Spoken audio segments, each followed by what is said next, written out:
everyone, and welcome to the Forward Thinking Podcast. It's Chrissy here from CS2. Today, I have Chelsea Katich with me today, and she's the Director of Marketing Operations at McGraw Hill.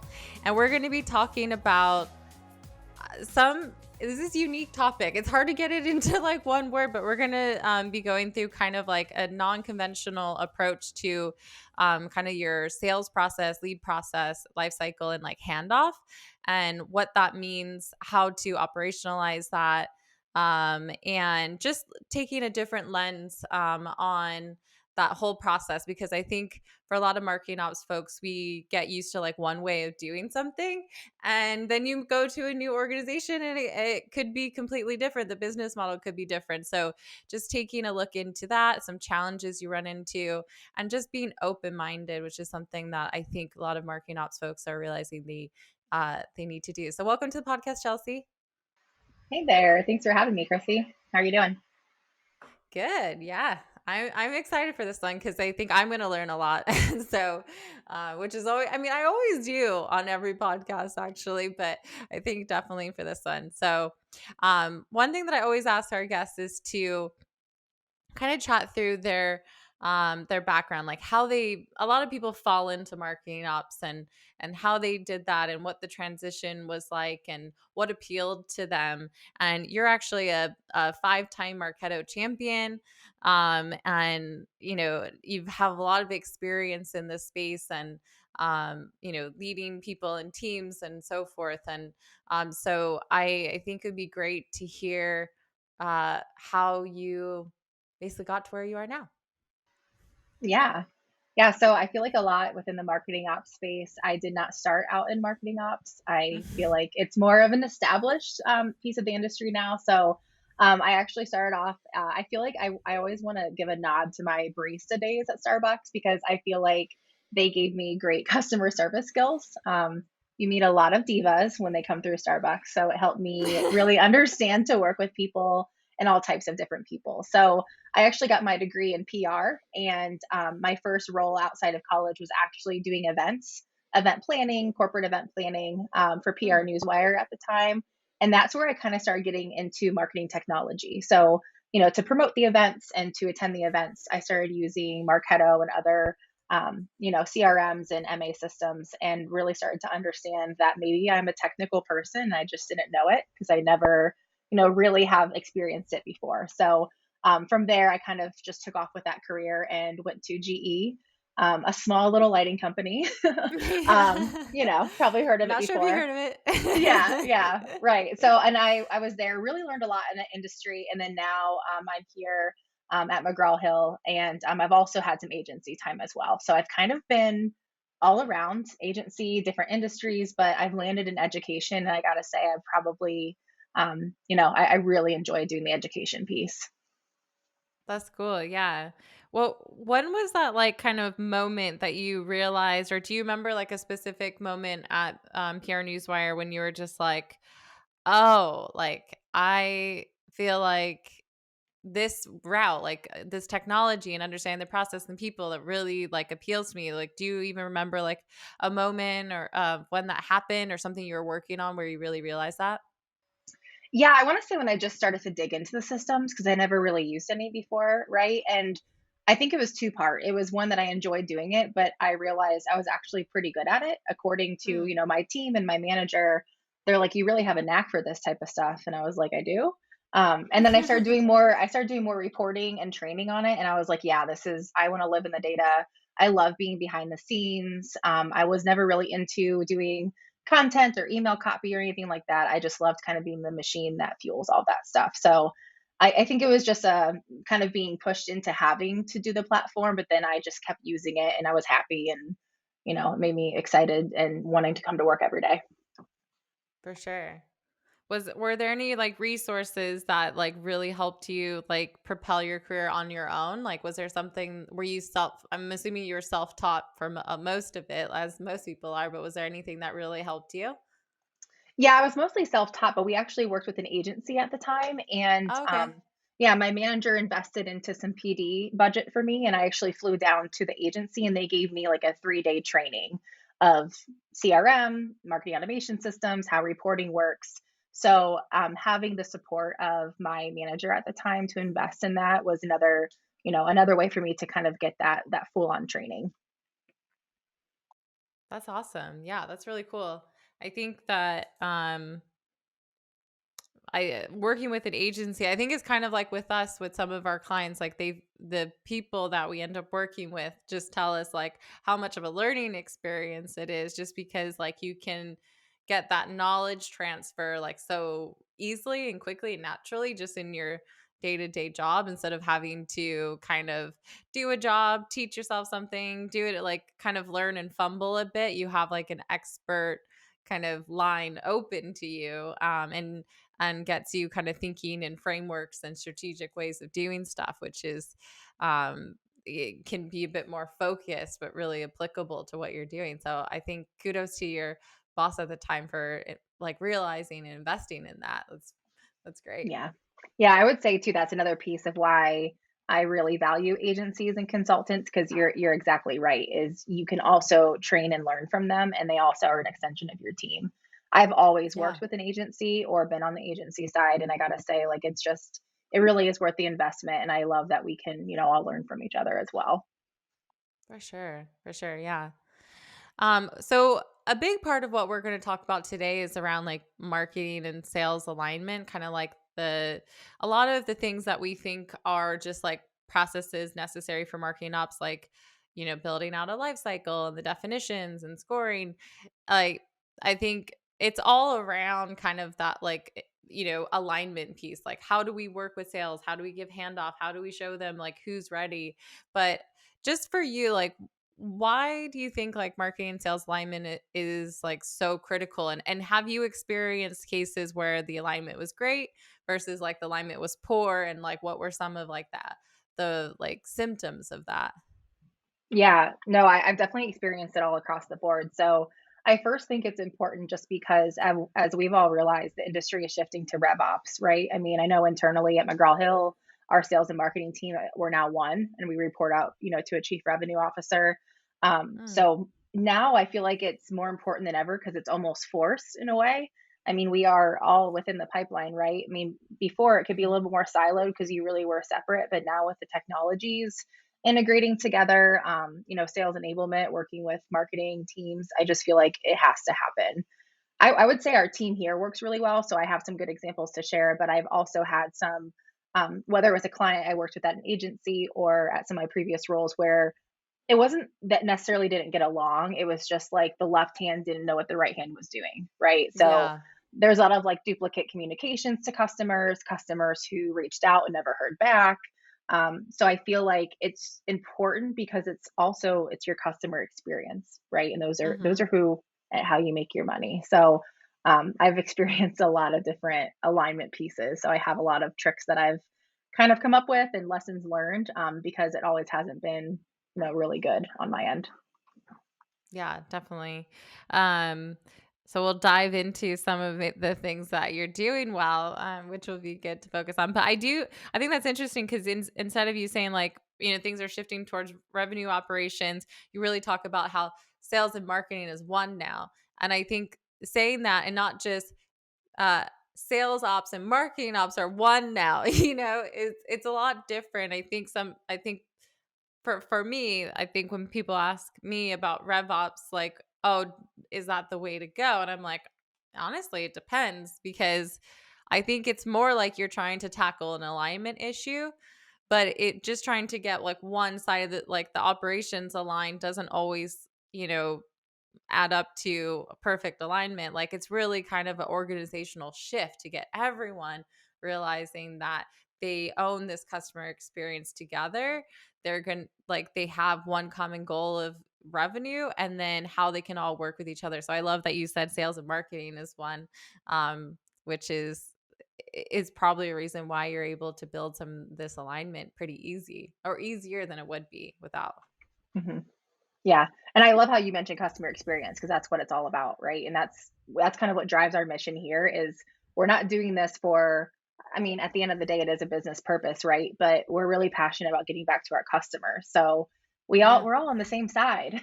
That's the other thing I always try to totally. say is like we're not battling here. We're all just trying to service our customers. So let me help you, with that. Totally. Yeah.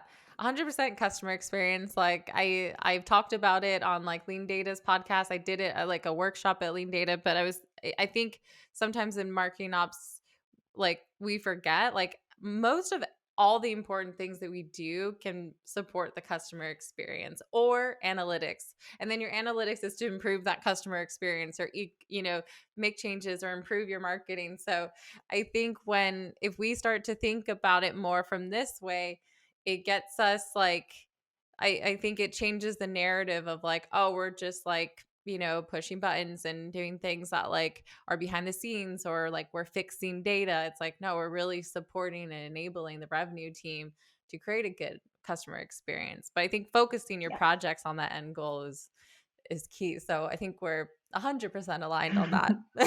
Absolutely. So one thing that you mentioned is that a little bit unconventional, but at McGraw Hill, you don't use a lead lifecycle process or any kind of traditional lead scoring. Can you maybe chat through why that is and like what's kind of like the goal or how are things structured and how do you then like create that handoff or prioritization for sales? Like what does that look like? Yeah, and normally when I tell people that, you see like a shocked look on their face that we don't use Yeah. leads. I know they're like, "Well, how do you do it?" So, I will say this doesn't work for all businesses. This just works for us right now, and we Hmm. will adapt and evolve over time. But one thing for my organization specifically is we're a pretty reputable brand in the education space, right? A lot of Yeah. people, it's the synergy of education and McGraw Hill. It's kind of goes hand in hand. So we get a lot of organic or campaign based traffic already. And when I say a lot, we get enough for the sales reps to work. So the one thing that we do is we call them hand raiser forms, but essentially we have different sales ready forms, which a lot of times that's included in scoring as well. So it's like, contact the rep, we request a sample, try a print sample, digital sample, what have you. Now we get enough traffic there for our sales reps to still be within the 2-day SLA we have for them to work the tasks. And they're even struggling to be at that 2-day just because of the pure volume we have. So Mm, until I can either we grow our sales team, which we have quite a robust sales team, or those requests start to die down, I'm not going to give sales anybody who we think is interested or ready by behavior and demographic data when we have people who are literally raising their hands saying, I want to be contacted, and we can't keep up. So again, a lot of organizations don't have that because we just have a lot of traffic to our website naturally. So that's the mhm. reason we do it now is because most of what sales is ready for and when teachers are ready are those hand raisers that we've developed and we did research on. Everybody else, we nurture and we do the marketing pieces with them, and a lot of our campaigns integrate those hand raiser forms to send to sales. Yeah. I I think that you make a good point, and I think it doesn't even have to apply to I think a company where you're getting a ton of those hand raisers to fill all the sales. It's like I think the goal is to for a majority of what people work inbound, like you want those to be hand raisers. You want them to be ready because from you say a customer experience perspective, like if you send over someone who's too early to a salesperson, one, it wastes their time, but also it's not really a great experience for the customer either. They're like, I just wanted to like read this like ebook or I was just on your site like trying to just figure out who you are and now I'm just bombarded and I think smart marketers now are realizing, okay, you know, let's put out as much great content as we can. Let's let the person like do all the research themselves, but let's have enough points in our customer experience on the website or wherever that to do these hand raiser activities. So then when someone is ready or is thinking that they're ready, they'll actually do it, right? Yeah. And that I feel like the conversion rate will just be so much higher. I would assume like now that you are sending over just like hand raisers, do you see that your conversion rates have, been above like benchmarks?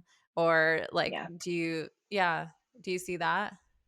Yeah, we see it above benchmark, and we also, like, as the years have gone by, we launched our routing strategy 4 years ago, I think, and Okay. every year, our sales accepted percentage increases. So, I mean, that just shows us too that we're sending very good quality leads over. We've also Yeah. made we this was, like, one large project, and I've had about 5 mini projects throughout the 4 years, that I've used as well for us to enhance the routing, so it just makes those numbers better, right?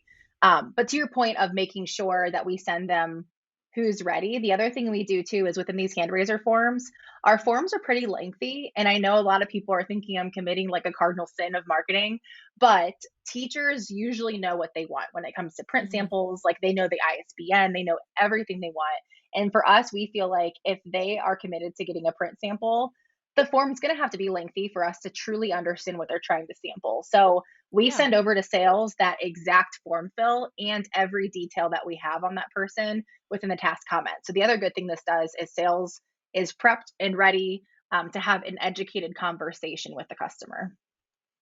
Yeah. I love that as well. I think my big thing is like kind of like rethinking everyone's like just common thinking. I think a lot of people are like, "Oh, shorten your forms, keep them as short as possible." And it's like people started to think that because they had forms on everything. So they're like, if someone hits one of our forms, we need to keep them short.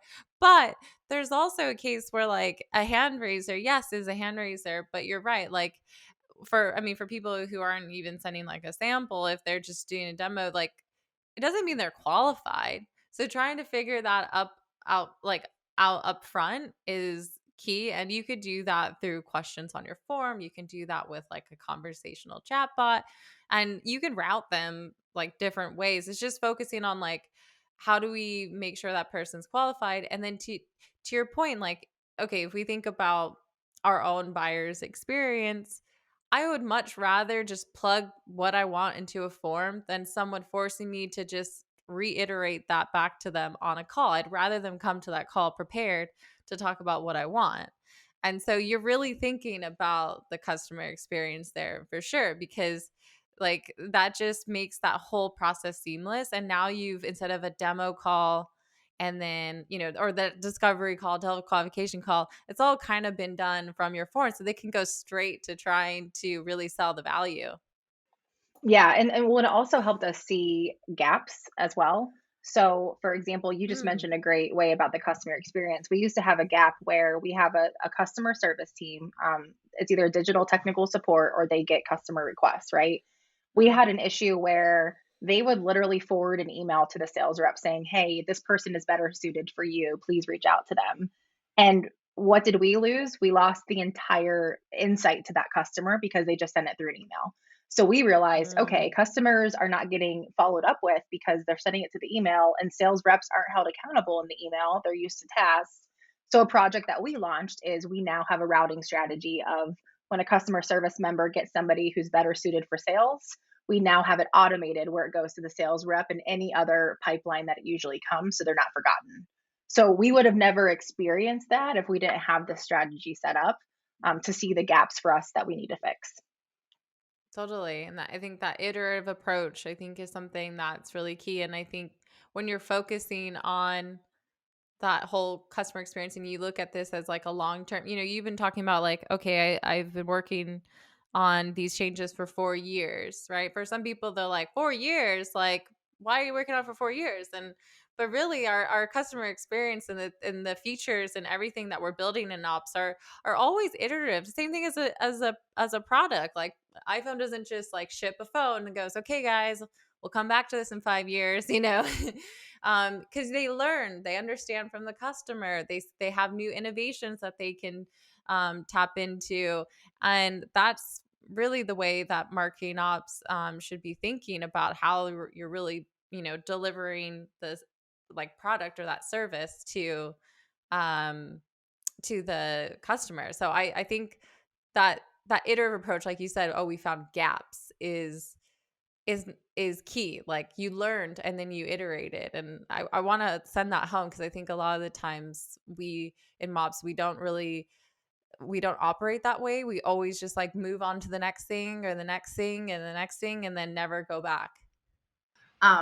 Yeah, so to that point of iterating the process, that's something that we actually do quarterly.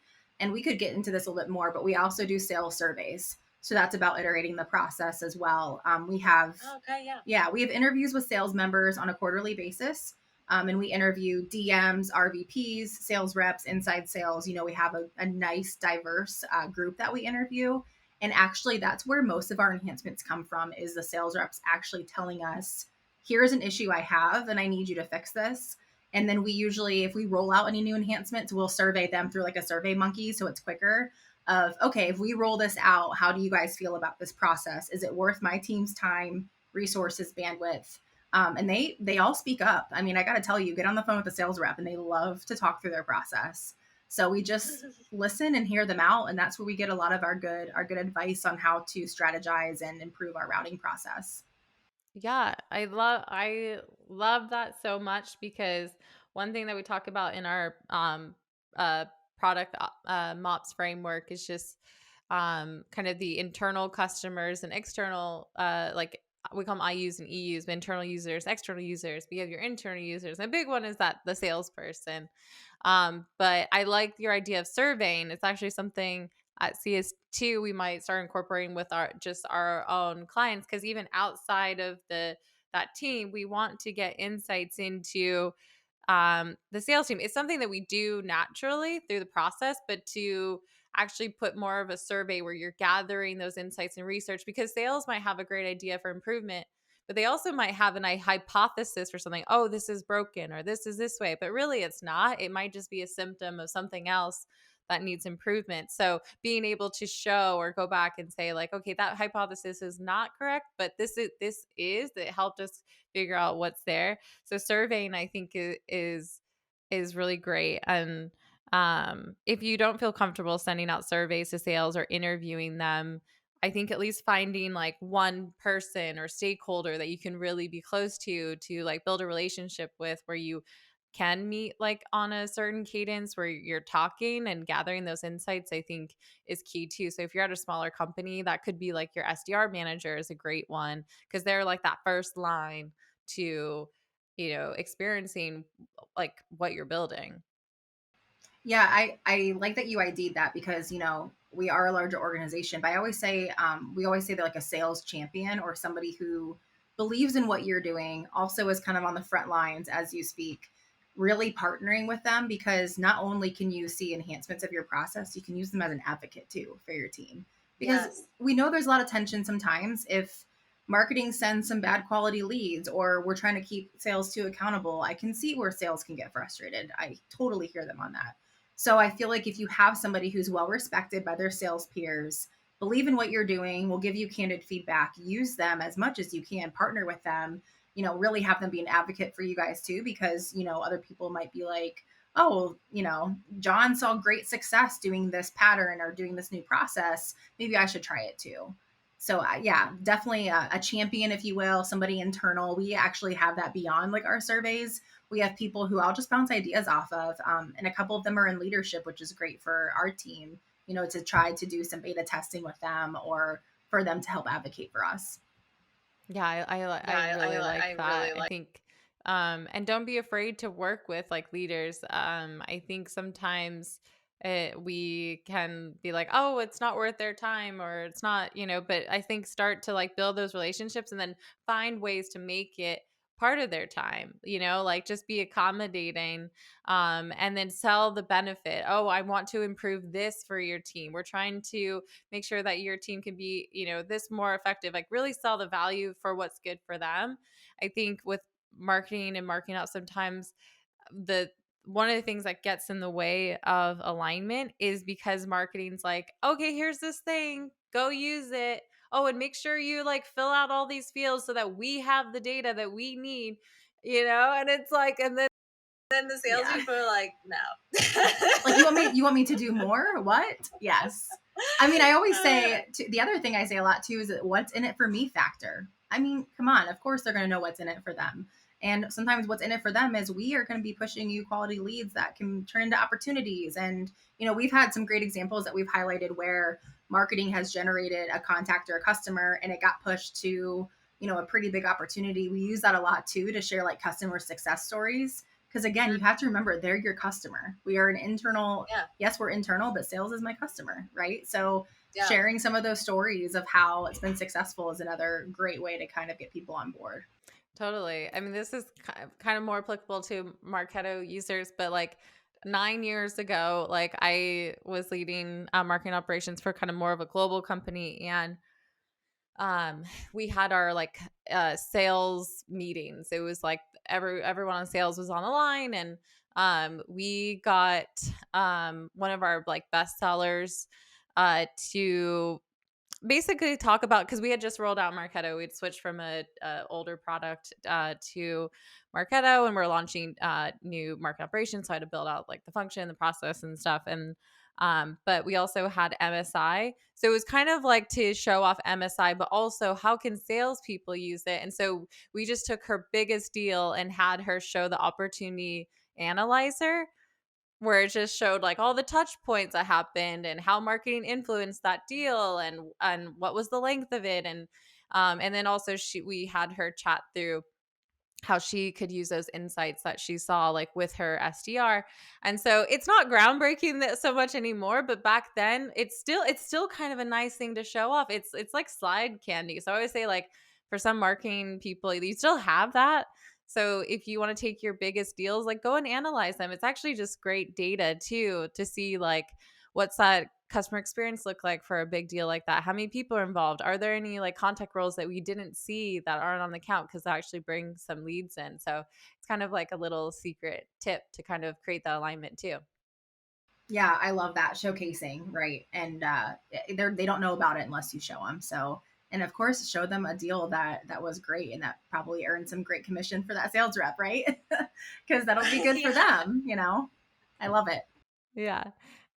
One thing that, so since you guys do hand over hand racers, and um you have like your different, process in place to pre-qualify those, what happens to the leads who come through and then don't do a hand raiser form? Like, do you have like a nurturing in place, like, and because I think for some marketers too, they're always like so nervous, oh, I'm gonna miss out on like this person who's probably really ready for sales. Like, do you also let happen to like do any type of nurture to still push those hand raiser activities in front of them even after you've captured them? Yeah, we do. So we have a lot of ongoing nurtures that the other half of my team that I manage actually runs, and they do a great job of doing those. A lot of times their portfolio, we have portfolios here at McGraw Hill. So, Okay. think your elementary education, high school, it's kind of like verticals or industry verticals, if you will. So a lot of times we do them per like the product or portfolio basis. So we do have these where we're pushing the hand raisers to them. I will say our marketing in general is pretty active though too, because we have so many samples we have to send out per year. There's budget put behind samples, so there is a lot of hand raising opportunity. But I totally hear you on. I did have a worry of, are we missing out on these people? So one thing we are working to incorporate is, and that now I probably can't lead with, we don't use lead scoring, but our inside sales team is usually the biggest driver, or I guess the biggest recipient of all of our tasks, according to our Mm. reporting. They have a little bit of a larger team, and so we're actually rolling out lead scoring here within the next couple months just for them. So we took an opportunity of, okay, we know inside sales has the most recipients of these tasks. A lot of times they don't have I'll just call up the principal of that school type of relationship like the field reps do. And we did notice that, okay, if we do pilot this, we got a count of what the traffic would look like, and it's not overwhelming for inside sales. So we are going to pilot it. We're actually in the final stages of doing so. And then from there, I'll see, is it worth it? Are we getting more opportunities tied to this lead scoring? Or should we, in fact, keep it as is and kind of drive it that way? So we are doing some experiments on our side to see if there's a way or if we're missing out on those people, like you mentioned, because naturally as a marketer, I had the same, perspective of, I don't want to miss out on somebody who's really engaged, but just hasn't quite filled out a form yet. Yeah. Are you building that lead scoring yourself in your market automation platform, or are you using any like external tools or data points to kind of help you prioritize? We're just doing it, yeah, within the architecture of Marketo right now. So we have a lot of experts on our team. We're really lucky to have that. So we built out that strategy. I worked alongside an agency to develop what the scores would look like, since it's brand new to us. So yeah, we have it. We're using that for right now. If we feel like we need something else, we'll incorporate that too. Yeah. I think for some folks too, like I think I posted something about this on LinkedIn last week, and I was like, oh, lead scoring just needs like a makeover, because I think in some ways it's become this like everything's become a little bit of like a dirty word, or it's like outdated. And I think some people are like, oh, lead scoring, like whatever, that doesn't, and it's like, well, it's really like you can, if you're purposeful, like you saw something like a problem, you're like, okay, let's build out a model, let's also like pilot it, and let's make sure that like it's tied to like a specific purpose, so you can get really hone in on like what data makes sense of like what we're going to score. So like individual product scoring is good, but you're really trying to measure intent. And so sometimes like with the hand raiser, that's really easy. Okay, you're ready. You have intent.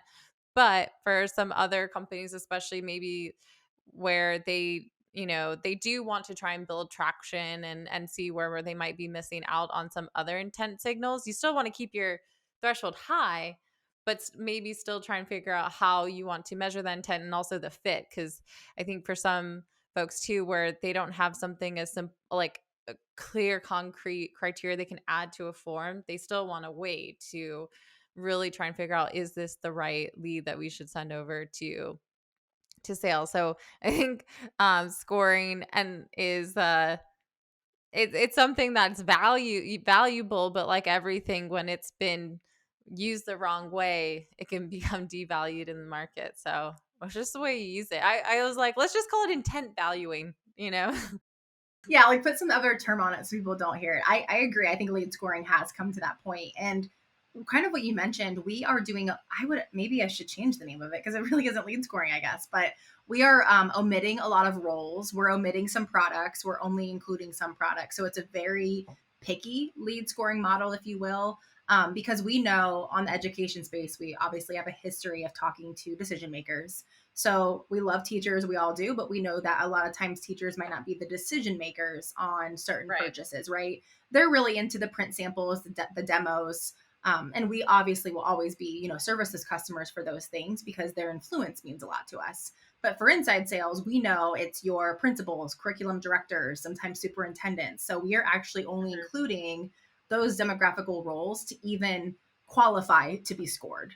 So we already kind of chopped it in half, at the onset. And that was just a way for us to be like, I wanted to be extremely strict going into this because I don't want any sales reps, they all talk. I don't want them to be like, oh yeah, the marketing ops team installed lead scoring. It was a mess. It was people who were interested. It was so off the wall. So I would rather be extremely conservative and have them have less traffic, but more focused traffic right now. I like that you say that, because I think so many folks will go the opposite. They're like, let's just like have a low threshold first, and then maybe if we see like it's too much, let's just create a higher threshold. It's like, no. That's also not another. Sometimes I can understand, and like you do need to come when you're working with clients, that's a bit tough. But I think, like you said, salespeople talk, and you want to build trust, and it's always better to just put out like something that's a bit stricter, something that's only going to send over those gems. Because if you're sending a bunch of other, for lack of better words, like crap, then like they're just going to focus on that crap. They're not going to see the gems. So it's better. You can iterate again. Like we said, you can make the change and you can monitor, oh, that person should have probably MQL. Okay, what did we miss out on? Okay, let's change that. But it's better to be restrictive. And that's why I always say, like, set your standards high, like really high at first. Because it's likely that is just going to have like better adoption, but it's probably just going to be better in general, especially for organizations where you do have a huge amount of leads coming through. The whole goal is to like improve your conversion rates, and you're not going to do that when your reps are just focusing on the wrong thing. So I like being like setting your standards really high. Like everyone As we should, should in all everyone should areas do. of life, right? Exactly. Yeah. Yeah, why settle, okay? Um, so as you've gone through this process, I know you talk about too, like you don't have like a traditional life cycle. Like, how do you measure people throughout your funnel? Yeah, I get that question a lot, and it's all based on our task. So again, if Marketo ever gets rid of the task object integration with Salesforce, call me up because I'll be crying. So let's make sure that doesn't happen. But we base it all on our tasks and how our tasks generate to Salesforce. So within the task comments, we have like an operational section that lets us know portfolio, campaign ID, various things Mm, that we need for reporting. So right now we actually just launched our leads and opportunities dashboard, which is a huge win for us. I'm so excited. We just announced it. It's in production. We use Tableau for our visualization tool. And essentially, the way that we report out on it is once a rep receives the task, they can then, sales reject and say why, or they can sales accept and link it to an opportunity. So since all the tasks are mm. linked to opportunities, we are able to report on pipeline because we can report on those opportunities that came from the tasks. So it's all integrated within the Salesforce workflow, which is nice.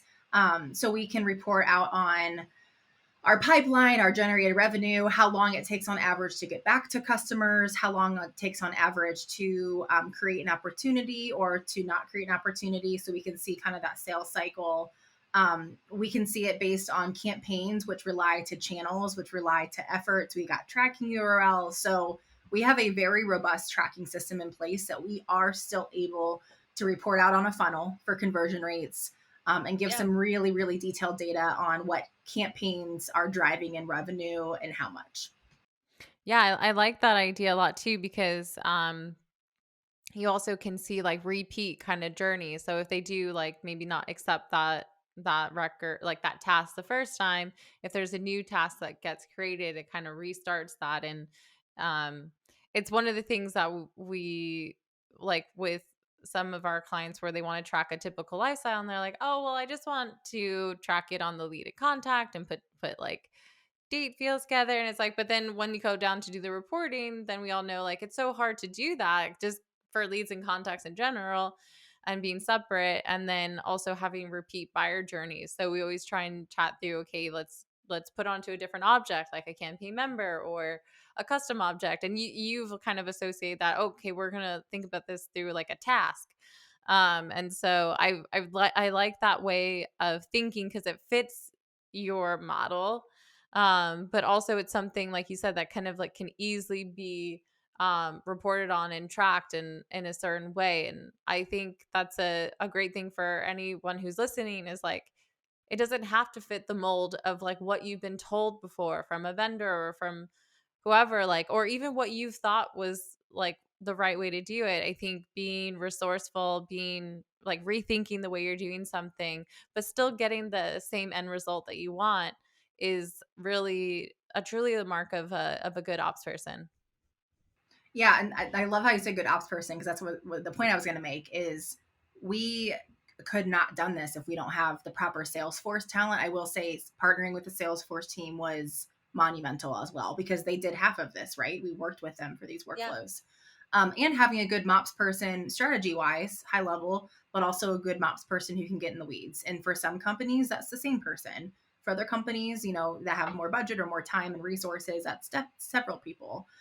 So I'll say like, and you don't always have to like buy a tool. You don't always have to No. get something that will solve your problems. Like use the systems for what they've been used for. There's custom objects, there's custom workflows. There are things and systems that I feel like people don't even get to the bottom of.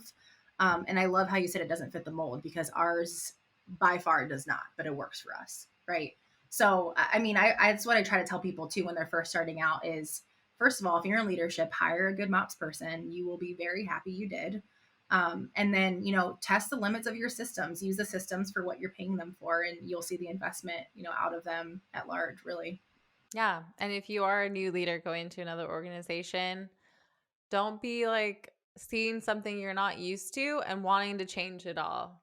Like, I think be open minded that like there's probably a reason, or if there's a system that works, but it doesn't fit the mold of what you saw before, You don't need to go in and change everything. I sometimes always compare like a new CMO or a new person in leadership of like someone buying a new house and then they're like, this doesn't fit my aesthetics. I'm going to change the whole thing, and you're like, can't wait to do it. And you rip everything out, even if it's like a brand new kitchen or something.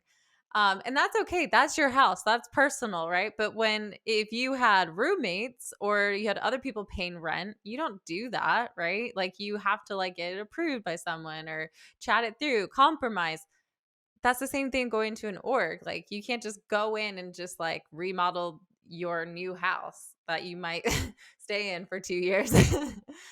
Yeah, no, I really love that analogy because I have seen time and time again where, somebody comes in and they are an expert, but it's like, I love how you said be open minded. Because if I wasn't open minded coming into this role, believe me, when I came into this role, I was like, what is this whack routing model? Like, what is going on here? And as I learned, I trusted my leader at the time. So I knew, I was like, okay, I know she has good intentions. She's extremely smart. I'm going to dig into this because I'm not going to change this up. Right.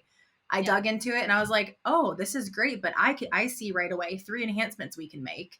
Let's keep this, but enhance it. So I agree with you. Be patient with the process. Do your interviews. And I always say, when you start a new organization, you should be not making any major changes within 6 to 7 months. You should just be listening, researching, asking people how they do things, looking at customers. If you make a change, it might be too premature. Totally. Yeah. I think I 100% agree with that. And it helps you build those relationships with those teams that you are relying on, like sales ops. Like if they see you as just like, oh my gosh, Chelsea just wants to change everything. She's creating so much work for us. Like this isn't on our roadmap. This isn't what we're going to do. And then you don't win a champion. But when you come in, you understand, you're like addressing, and then you go, oh, okay, this is really great, but this is where I can see improvement. And this is my idea. Like, what do you think about it?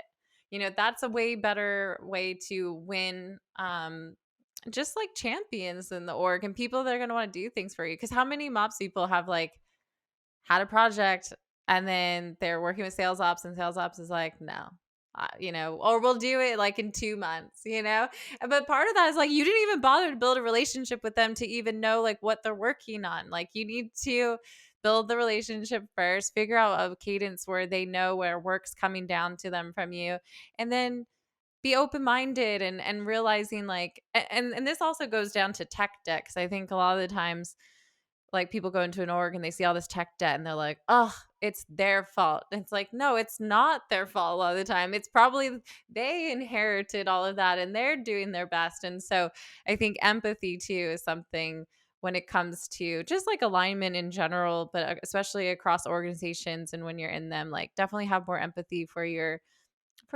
coworkers. Like it's not always a certain way because someone made a mistake. Yes. And be kind. Like it's just basic relationships. Be kind, right? And to your point, have empathy. I mean, I can tell you I've been here for 2.5 years and we still have tech debt we haven't been able to clean up because X, Y, and Z barriers. Like there's so many barriers to it. So, and my team is extremely hardworking. And if somebody came in and kind of assumed something, of course I'd get defensive, right? And you have to think this is their babies, this is their home, if you will. So don't come just stomping all over it. I always make sure that I'm like, you know what, you're in this position for a reason. I need to trust your expertise. Let's talk about this, and I want to learn more.